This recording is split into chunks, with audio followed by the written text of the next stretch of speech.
Alam mo ba na ang isang simpleng daycare assistant ay naging bayani ng mga bata sa pamamagitan ng pagiging matapang?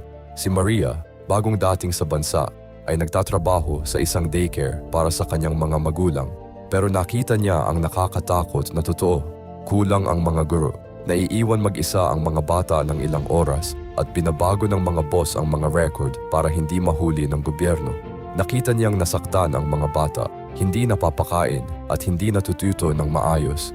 Tinakot siya ng mga boss na matanggal sa trabaho kapag nagsumbong siya, pero hindi siya sumuko. Lihim niyang kinunan ng litrato ang mga patunay at nag-report sa mga awtoridad. Natanggal nga siya sa trabaho at hirap maghanap ng bagong work. Pero ang kanyang katapangan ay nagbunga. Naimbestigahan ng daycare na wala ang lisensya nito at nakakuha siya ng proteksyon. Nakapag-aral pa siya ng libre at nagtayo ng sariling daycare na naging modelo sa buong syudad. Ang pagiging tapat ay hindi madali, pero sa huli, laging may gantimpala ang tamang desisyon.